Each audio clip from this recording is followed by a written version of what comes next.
여호수아 3장에서 5장까지의 말씀은 요단강을 건너는 이야기가 기록되고 있습니다. 이 요단강을 건너는 것은 성경에서 중요한 영적 사건으로 기록되고 있고 또 그리스도 교회에 대단히 중요한 영적인 사건, 저는 이 상징이라는 말에 하나님 앞에 부끄러움과 상처가 있습니다. 신학교 다니면서 성경에 있는 이야기들을 이렇게 상징으로 표현하고 신학적인 의미로 받아들이는 그런 가운데서 길을 크게 잃었기 때문이고요. 아무것도 아는 것도 없고 가진 것도 없으면서 마음만 높아져서 성경의 모든 이야기가 상징이 되는, 결국은 믿음 없음에 빠지는 그런 시간들을 거쳤기 때문에 상징이라고 말하는데 저는 굉장한 걸림돌이 있습니다. 그래서 제가 거의 신학이라는 말을 자기 비판적으로 하는 것 외에는 얘기 안 한다는 걸 여러분이 아마 아실 거로 생각합니다. 생각보다 목사님들이 교리와 신학이라는 말을 많이 하시죠. 뭐 기도의 신학, 무슨 영성의 신학 얘기하는데 저는 그런 표현 쓰지 않고 상징이라는 말도 쓰고 싶어 하지 않습니다. 대신에 물리적 은혜를 얘기하죠. 기독교회가 이 요단강을 건너는 것과 홍해를 건너는 것을 대단히 중요한 신앙적인 의미로 받아들였다. 거기에서 이것은 하나의 상징이 된다 하는 말은 우리가 실제로 모든 경우에 요단강을 건널 수 없기 때문에 영적인 대표성을 지닌다는 의미입니다.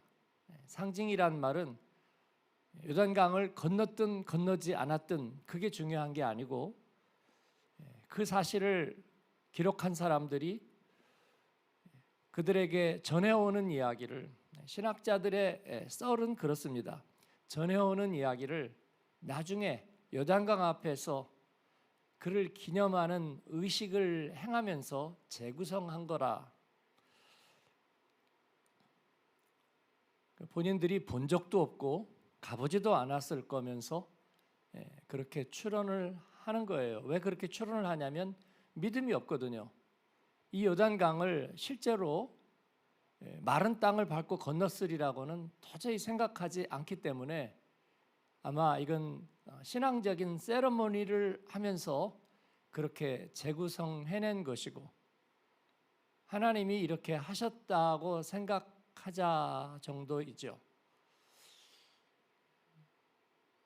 인간적으로 다 이해할 수 있는데 그렇게 해서 우리의 인간적인 생각과 조화가 될 수 있다면 그것도 아주 나쁜 일은 아닐 수도 있는데 문제는 그러면 예수님의 성육신은 어떻게 받아들일 것이며 십자가와 부활은 죽었다 깨나도 믿지 못하는 불가능한 일이 되는 것입니다.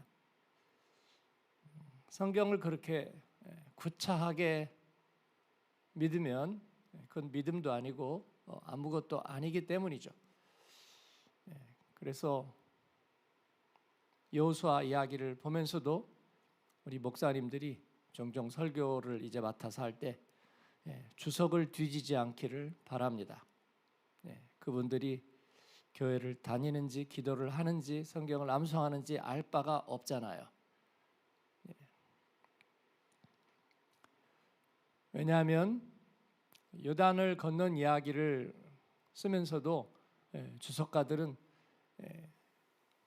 요단을 건넌 것이 완전히 허구는 아닌 것 같다, 뭐 그렇게 쓰는 이야기들을 읽은 적이 있습니다.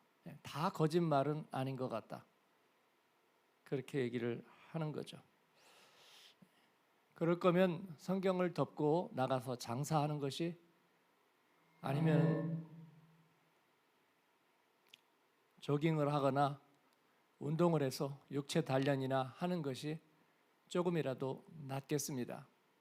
그러나 우리 복음의 사람들과 그리스도 교회는 주님의 말씀이 어떻게 이루어졌는지를 생각하고 그것이 우리들의 삶에 어떤 의미를 가지는지를 받아들이는 것이 오늘 이 아침에 중요하리라고 믿습니다. 홍해를 건넌 것은 이제 세상에 노예된 자리에서 하나님의 백성으로 돌아선 것을 말하고요. 요단강을 건넌 것은 이제 우리가 나그네 된 반유목민, 또 이 세상에 나그네 된 삶에서 하나님의 약속의 땅을 일구는 하나님 나라의 백성으로 이제 정착하고, 그리고 하나님의 모델하우스, 제사장 나라로 세워져 간다는 것을 의미합니다. 오늘 말씀 1절을 같이 보겠습니다. 1절을 비춰주세요. 1절 같이 읽습니다. 또 여호수아가 아침에 일찍 일어나서 그와 모든 이스라엘 자손들과 더불어 시딤에서 떠나 요단에 이르러 건너가기 전에 거기서 유숙하니라. 아멘. 시딤은 요단을 건너기 전에, 또 약속의 땅으로 진군하기 전에, 우리 라합의 이야기 주일날 말씀을 나누었지만 이 정탐꾼 2명을 보냈던 곳이 시딤입니다. 그리고 거기에서 여호수아는 함께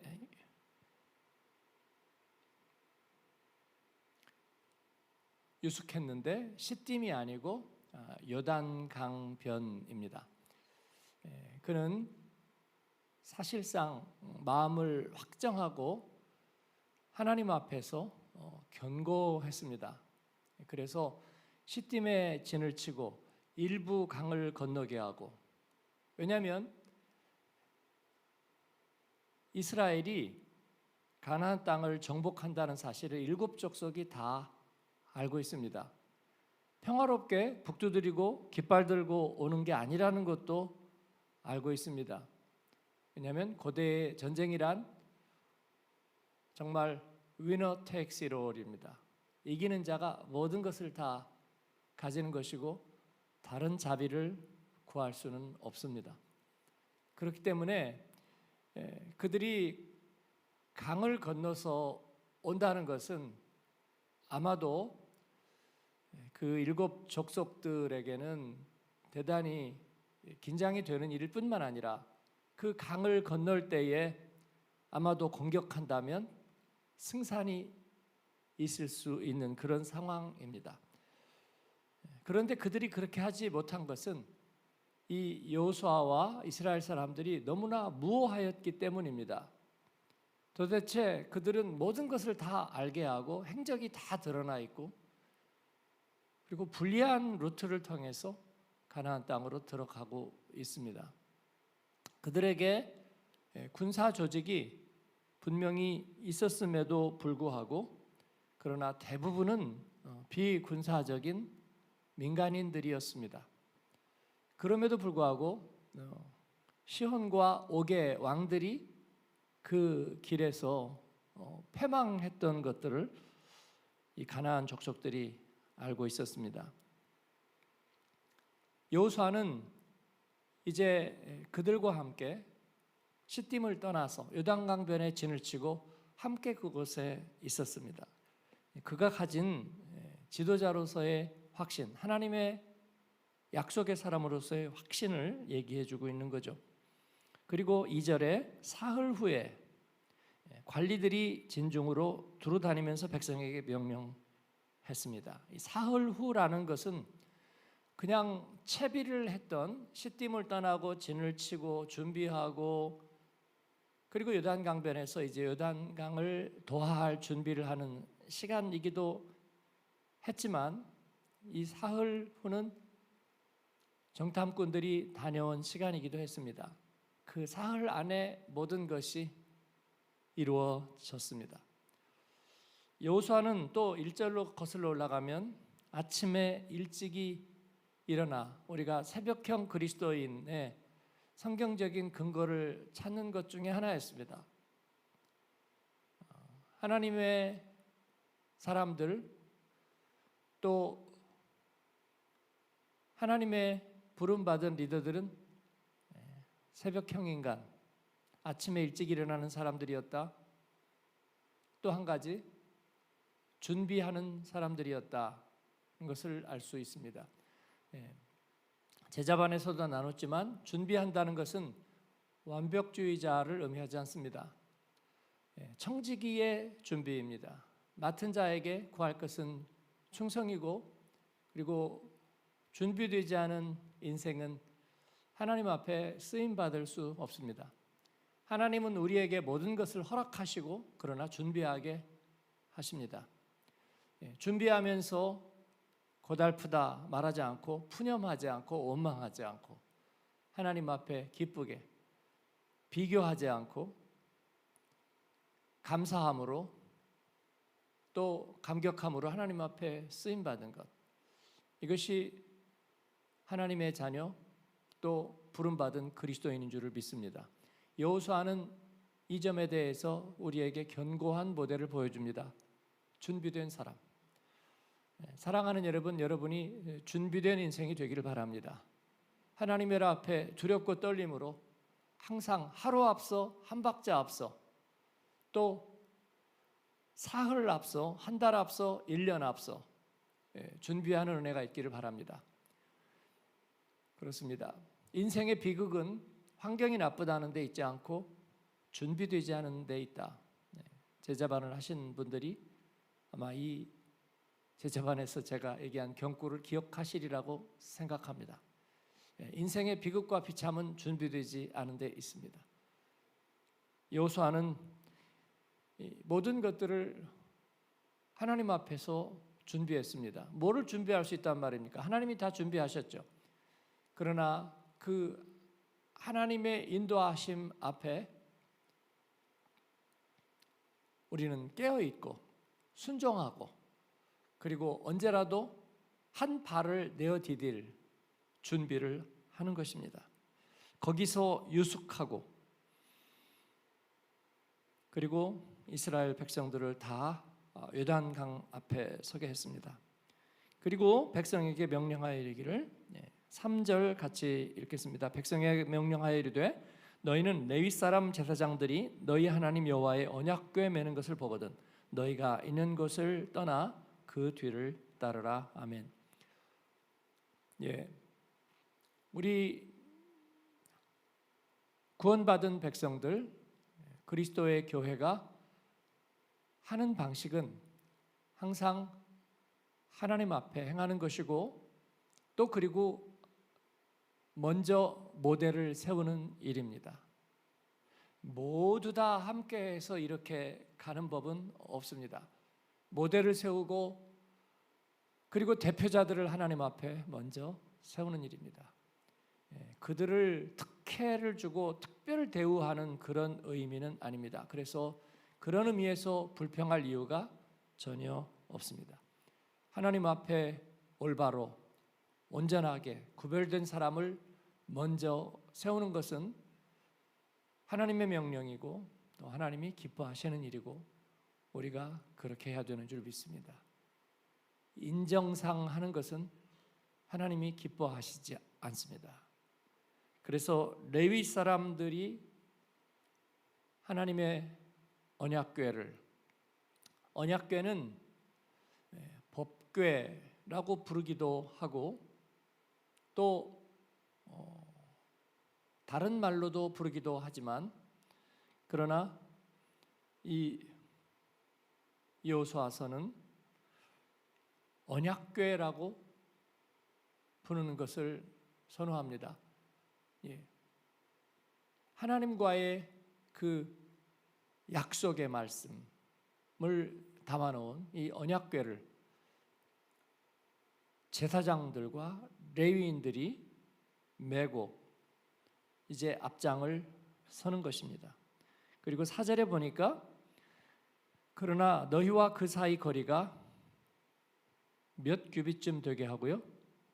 2000 규빗쯤 되게 하고. 우리 묵상집에 관찰 질문에 뭐라고 나와 있죠? 2000 규빗. 오늘날의 길이로 약 900m. 2000 규빗이 900m라는 근거는 한 규빗은 팔꿈치에서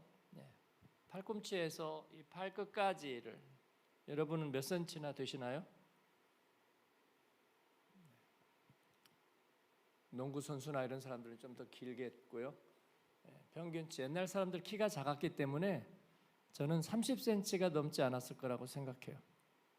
그래서 30에서 한 50cm 사이라고 보고 한 45cm 정도로 평균을 잡아내면 900m가 2000 규빗은 된다고 생각하는데, 저는 좀 작을 수 있다고 생각합니다.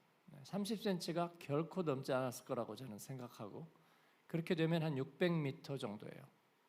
오케이, 그게 그렇게 중요하지는 않습니다. 600m에서 900m 정도라는 것입니다.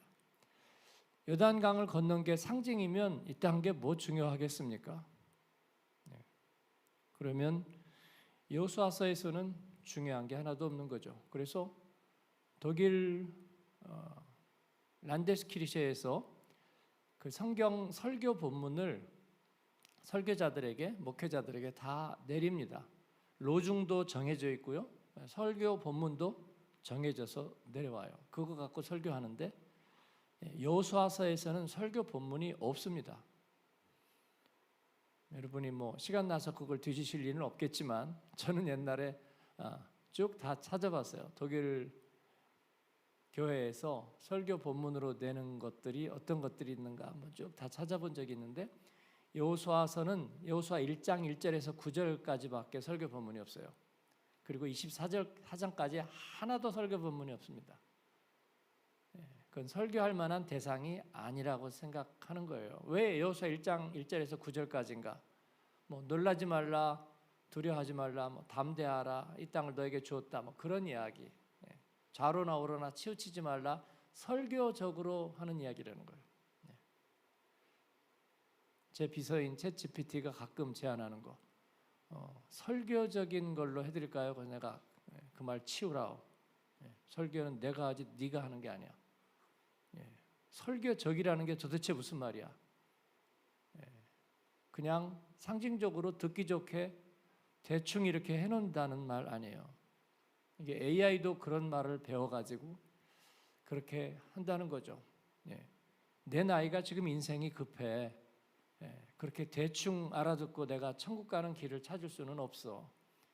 확실한 길만 건너야 돼. 성도들에게도 마찬가지예요.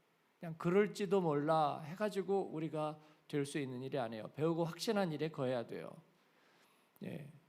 돌다리도 두들겨 하나님이 확실하게 얘기하신 거, 우리는 그 길을 건너야 되는 거예요. 그래서 2000 규빗쯤 되는 거리를 따라 어떻게 갔는가를 우리가 시뮬레이션을 해보는 거예요. 그냥 어디 주석책에 그렇다고 하니까 그런가 보다 하더라. 그리고 그러면은 그들이 언약궤와 제사장들이 앞장서서 가고 그들이 뒤를 따른다. 왜 뒤를 따르느냐? 또 주석가들이 뭐라고 얘기하는지 아세요? 하나님이 거룩하시니까 거리를 두고 따르래요. 글쎄요, 나중에 오버랩 되거든요. 언약궤는 요단강이 이제 좌우로 벽을 세우잖아요. 그러면은 그 언약궤가 지나가는 곳에 하나님께서 사인을 주셔서 요단강을 갈라놓는 거거든요. 그런데 언약궤가 그냥 앞서서 지나가 버리지 않고요, 그 가운데 서 있어요. 그러면 그 옆을 백성들이 지나가는 거예요. 그게 하나님이 거룩하시니까 가까이 가지 말아라, 그 저는 생각할 수는 없어요. 하나님 앞에서 하나님의 말씀이 어떤 능력이 있는지 그들이 이렇게 보는 거고요. 또 하나님의 사람들을 보게 하는데, 그러면 요단강의 폭이 넓이가 얼마나 되느냐는 거죠. 보니까 역시 또 한 30m, 뭐 20에서 50, 한 30m 정도라고 얘기하는 것 같아요. 그러면 요단강의 넓이가 30m면 900m를 뒤에서 따라가면 도대체 어디 서 있는 거예요? 그것도 잘못된 거예요. 여러분, 한강의 넓이는 얼마나 돼요? 한강의 넓이 대충 여러분이 잡아볼 때 한강의 넓이, 폭이 넓은 데는 한 1km, 1.2km 정도 됩니다. 1.2km. 그렇지 않고 조금 좁아던 데도 있겠죠. 물론 한강이 이제 우리가 경제적으로 정리를 하면서 또 토목공사도 많이 하고 그러면서 이렇게 정리가 된 거죠. 또 물의 양을 우리가 이제 조절할 줄 알게 되었잖아요. 그러면서 대개 강이 범람해 버리면요 도시가 다 무너지잖아요. 그래서 강이 범람하지 않도록 수위를 조절하고 그러면서 대부분의 강들은 좁혀들었어요. 라인강은 폭이 얼마나 될까요? 폭이 제일 넓은 데가 1km 정도 됩니다. 일단 네덜란드 쪽으로 이렇게 가면서 넓어지고 로렐라이 같은 데가 제일 좁아요. 100m 정도 되는데 거기도 이렇게 굽이가 치거든요. 굽이가 쳐. 그렇기 때문에 거기가 제일 좁은 1230km 라인강에서도 그쪽이 폭이 좁은데, 그러나 전에는 어땠을까요? 이제 그렇게 이제 계속해서 문명화가 되면서 라인강을 잡는 거죠. 그러나 그 전에는 몇 배나 넓었습니다. 강이 몇 배나 넓었어요. 여러분이 찾아보시면 알고요. 요단강이 30m였다고 하는 것은 아마 오늘날의 요단강을 염두에 두고 한 얘기지 않을까 싶습니다. 성경에 보니까 강 언덕까지 요단이 곡식 거둘 때에 강 언덕까지 요단강이 이렇게 충일했다고 얘기하고 있어요. 지금 이스라엘은 메마른 땅과 사막의 이 관계 그 용수로 요단강을 끌어들여서 요단강이 바짝 말랐습니다. 그러나 옛날에는 굉장히 충만하고 넓었다는 것은 누구나 이해할 수 있는 일입니다. 그래서 요단강 30m 택도 없는 얘기라고 생각해요. 적어도 몇백 미터가 되었을 거라고 생각합니다. 그리고 강이 있으면 강에서 두 가지의 거리가 또 상당히 됩니다. 그리고 강에 둑을 높이 쌓을 거잖아요. 그래서 언덕이잖아요. 그래서 언덕 위에서 레위인과 제사장들과 언약궤가 지나가는 것을 백성들이 위에서 보는 것입니다. 말씀의 길이 가고, 그리고 그들이 그 뒤를 2000규빗을 두고 있다가 그 뒤를 따라가는 것입니다. 물론 여호수아가 2000규빗쯤 되게 하고 라는 말이 정확하게 자로 재어가지고 그래야만 된다는 이야기를 한 것은 아닐 것입니다. 그러나 성경에 허투루 이야기가 쓰여졌을 거라고 우리는 믿지 않습니다. 여호수아는 백성에게 이것을 보게 하고 5절입니다. 5절을 같이 읽을까요? 여호수아가 또 백성에게 이르되 너희는 자신을 성결하게 하라. 여호와께서 내일 너희 가운데에 기이한 일들을 행하시리라. 왜 우리가 성결하게 해야 됩니까? 하나님께서 기이한 일을 행하시기 때문입니다. 우리 자신을 그렇게 빛나게 해야 돼서가 아니고 하나님이 거룩한 일을 하시는데 우리가 거기에 불신앙으로 준비되지 않은 것으로 하나님의 영광을 가리우지 않기 위해서입니다. 우리가 오늘 깨어있는 것은 우리 삶의 문제를 우리가 해결하기 위해서가 아니라 하나님의 영광의 일에 우리가 참여하기 위해서인 줄로 믿습니다. 우리가 하나님 앞에 교회가 세워지고 또 복음이 전파되고 이런 영혼을 찾고 이 모든 일을 하는데 우리가 밤에 취하고 그리고 하나님의 일에 둔감해서 하나님의 말씀에 눈이 열리지 아니하고 마음이 민첩하지 못하다면 우리는 쓰임받지 못하는 거예요. 우리는 믿음 생활하면서 그 일들을 많이 경험했습니다. 제가 은혜에서 멀어져 있을 때 세상은 도대체 하나님이 이끌어 가시는 것으로 하나도 그렇게 보이지 않았습니다. 아무도 그렇게 보이지 않았어요. 눈이 닫혀 있기 때문에 하나님의 일을 보지 못한 거예요. 눈이 열리고 나니까 하나님의 사람들이 얼마나 부지런하고 열심히 하나님의 일을 감당하고 또 하나님이 얼마나 그들에게 축복하시고 하나님의 역사를 이끌고 하는지가 비로소 보이게 됐어요.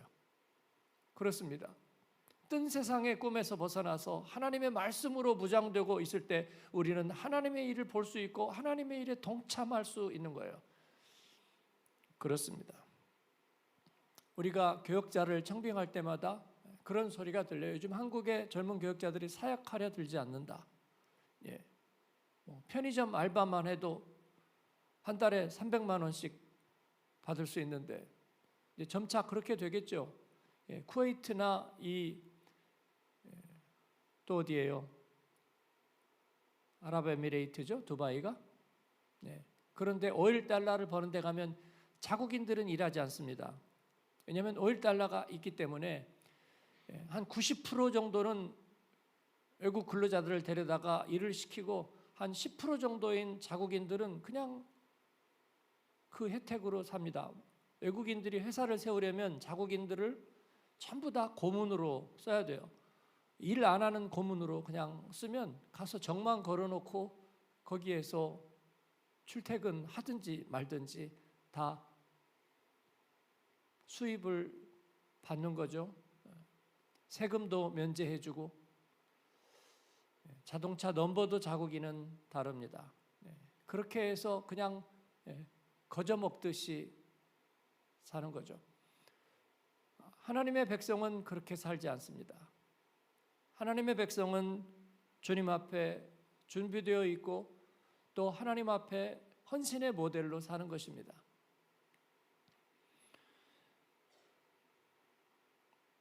근데 은혜가 없을 때는 하나님의 백성들은 하나님께서 축복하시고 또 관리하시는 게 있잖아요. 그런데 그걸 알지 못했어요. 그걸 알지 못하고 세상의 일이 하나님께서 어떻게 이루어 가시는지를 전혀 알지 못하는 외국인과 용병으로 살았다는 거예요.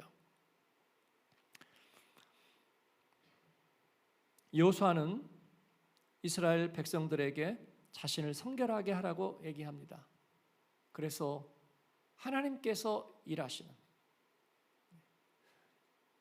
우리가 그 오일 달러 백성들처럼 거저 먹고 살지는 않지만 그러나 하나님께서는 국가가 그들을 대우하듯이 우리를 대우하기를 원하시는 거예요. 그러나 그러기 위해서 우리는 게으르게 있는 것이 아니라 오히려 우리는 성별되어야 한다는 것입니다. 우리는 성결해야 하고 하나님 앞에 깨어 있어야 되는 줄로 믿습니다. 하나님이 은혜로 다 하시지만 그러나 우리는 그 은혜를 볼 수 있도록 자신을 성결하게 해야 되는 줄 믿습니다. 이것이 우리에게 사명이에요. 있는 모습 그대로라는 말에 대해서 저는 역시 또 걸림돌을 가지고 있습니다. 있는 모습 그대로라는 것은 하나님이 우리에게 은혜를 베푸실 때에 우리의 조건을 보지 않는다는 의미이지만 언제까지나 있는 모습 그대로라는 말에는 걸림돌이 분명히 있습니다. 우리는 그리스도를 옷 입어야 하고 주님을 닮아야 하고 그의 상속자가 되어야 하고 또 하나님을 기쁘시게 하는 것이 무엇인지 시험해 보아야 합니다. 그 장성한 분량에 이르지 못한다면 우리는 슬피 울며 이를 갈미 있을 것입니다. 가짜 복음은 아무런 도움이 되지 않습니다.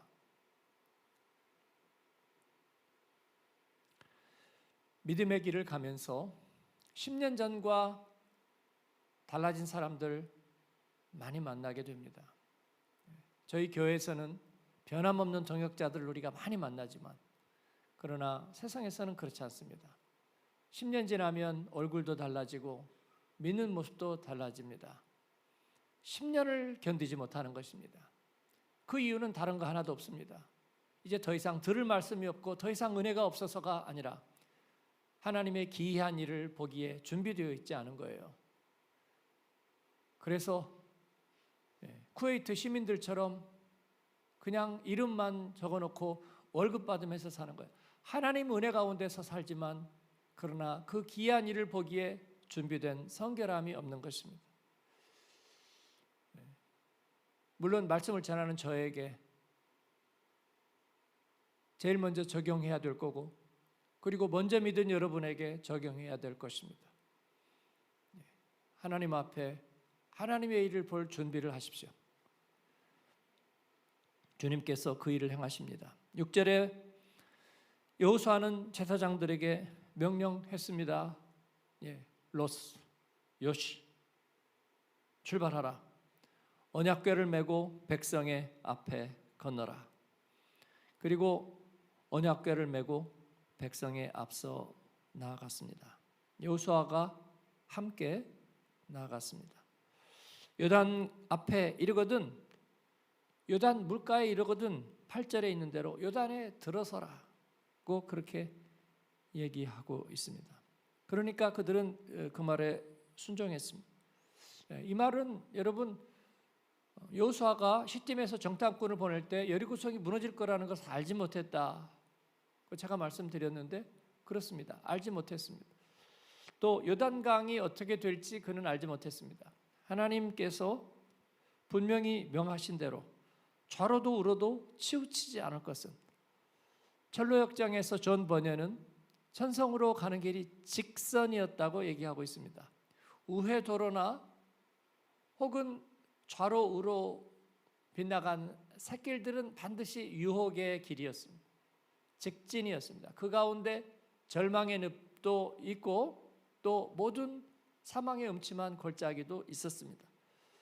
그러나 그 가운데서 하나님은 피할 길을 내시고 또 피할 길은 우회나 곁길이 아니라 하나님께서는 그 가운데서 돕는 손길로 함께 하시고 하나님의 백성을 지키신다고 약속하셨습니다. 그래서 요단강을 건너는 것입니다. 나그네 생활을 청산하고 하나님 앞에 약속의 백성으로 사는 것입니다.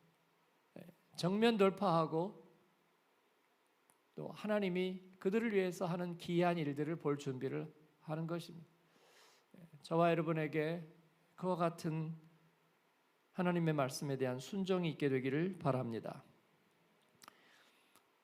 7절에서 하나님은 여호수아에게 말씀하십니다. 같이 읽겠습니다. 내가 오늘부터 시작하여 너를 온 이스라엘의 목전에서 크게 하여 내가 모세와 함께 있었던 것 같이 너와 함께 있는 것을 그들이 알게 하리라. 아멘. 하나님은 여호수아를 크게 하십니다. 또 어떤 주석에 보니까 여호수아 띄우기, 누가 띄웠다는 거예요? 하나님이 띄운 것이 아니라 하나님이 그렇게 말씀하셨다는 얘기를 통해서 후대의 공동체들이 여호수아 띄우기를 시도했다. 왜 그렇게들 생각을 하는지 모르겠어요. 하나님이 왜 여호수아를 띄우시겠어요? 하나님은 리더를 축복하십니다. 교회 리더를 축복하시고 또 신앙 공동체와 소그룹의 리더들을 축복하십니다. 그렇게 해서 하나님은 하나님의 일을 이루어 가시는 거예요. 그렇습니다. 좋은 품종의 묘목을 하나님께서는 축복하십니다. 좋은 DNA, 좋은 씨앗을 하나님께서는 축복하십니다. 그래야 전하고 전할 수 있기 때문입니다. 우리 교회를 하나님께서는 축복하십니다. 온전한 모델로 축복하셔서 하나님 앞에 쓰임받게 하는 거예요. 좋은 소를 잡으면 버릴 게 하나도 없잖아요. 모든 부위가 다 좋은 양분이 되는 거잖아요. 그런 것처럼 하나님께서는 여호수아를 축복하십니다. 오늘부터 시작해서 너를 온 이스라엘의 눈앞에서 크게 하리라. 모세와 내가 함께 있었던 것을 알게 한 것처럼 내가 너와 함께 있는 것을 그들이 알게 하리라. 하나님이 하시는 일입니다. 그리고 이제 제사장들에게 명령했습니다. 요단 물가에 이르거든 요단에 들어서라. 하나님은 그렇게 명령할 수 있는 권한을 여호수아에게 두셨습니다. 그리고 함께 그 길을 걷게 하십니다. 이제 9절 이하부터 5장까지 하나님이 어떠한 하나님이신지를 선포할 겁니다. 그는 살아계신 하나님입니다. 공자님 말씀하는 저 옛 글 속에 숨어있는 그런 존재가 아니라 오늘 지금 역동적으로 살아계시는 하나님이신 줄을 믿습니다. 그 하나님께서 그들에게 명령하십니다. 그는 온 땅의 주가 될 것입니다. 그래서 이방인들에게도 그 어느 누구에게도 하나님은 주가 되십니다. 그가 세입자를 바꾸고 그리고 그가 새로운 모델을 세우는 것은 하나님의 권한에 속한 일입니다. 생명을 주시고 생명을 거두시는 이가 가지는 권한입니다. 우리에게 일자리를 주시기도 하고 뺏기도 하시는 분이 하나님이십니다. 우리에게 자녀를 주시기도 하고 데려가시기도 하는 것이 하나님이십니다. 하나님은 그 모든 일에 자신이 도덕적인 책임을 가지고 있습니다. 하나님은 거기에 대해서 탄핵을 받지 않고 고발을 당하지 않으십니다. 하나님은 그러기에는 우리들에게 너무나 많은 은혜를 주고 계십니다.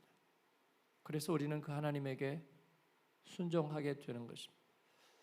요단강을 건너면서 언약궤는 그 가운데 머물렀고 요단강은 갈라지고 그리고 그 강 바닥에서 12지파 대표에게 12돌을 죄서 길갈에다 기념비를 세우고 또 그 강 바닥에다가도 돌을 세웁니다.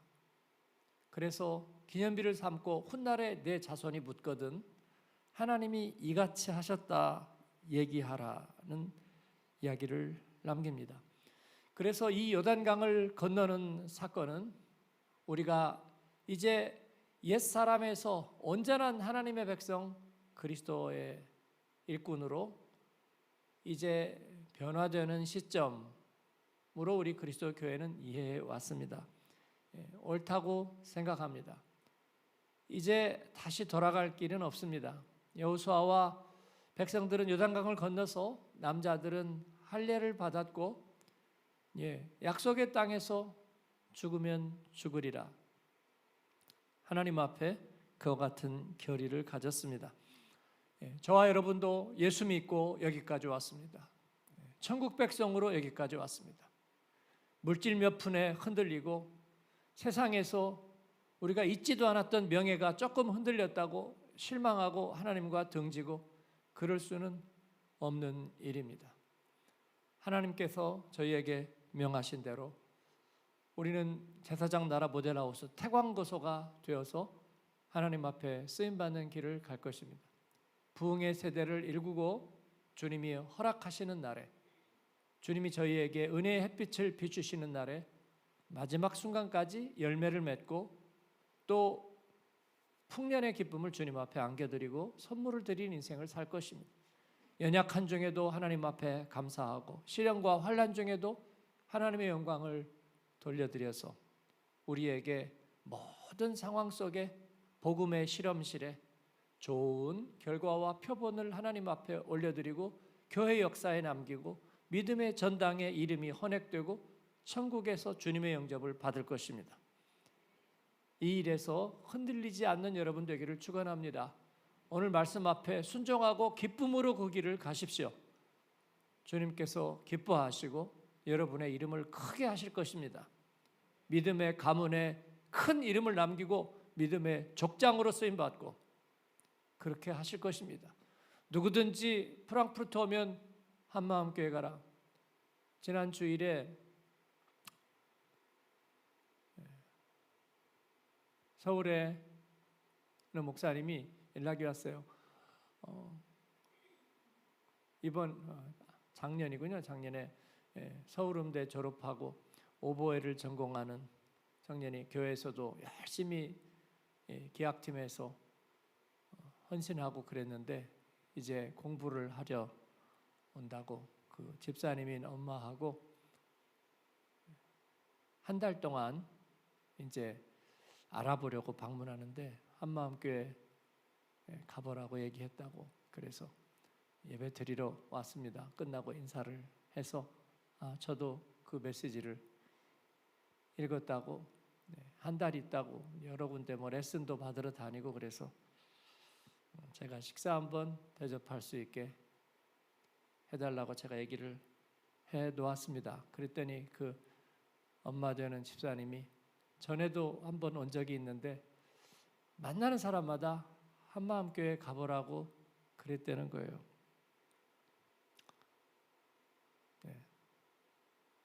저도 미용실에서도 그 얘기를 들었어요. 우리 교회도 안 다니는 분인데 누구한테 교회 다니냐고 그러더니 한마음교회 가라고 그러는 거예요. 제가 옆에서 앉아서 그 얘기를 들었는데 그 얘기뿐만이 아니라 한마음교회를 가라는 얘기는 여러 가지가 있을 거예요. 설교를 들으라는 얘기도 있을 거고 또 그 교회에서 어떤 좋은 신앙적인 배움을 가지라는 얘기도 있을 거고요. 또 예배를 드리라는 말도 있을 거지만 그러나 거기에 있는 사람들을 만나라는 의미가 클 거라고 생각합니다. 외국에 가면 그래요. 어디 가면 누가 있는가? 가서 그 사람을 만나세요.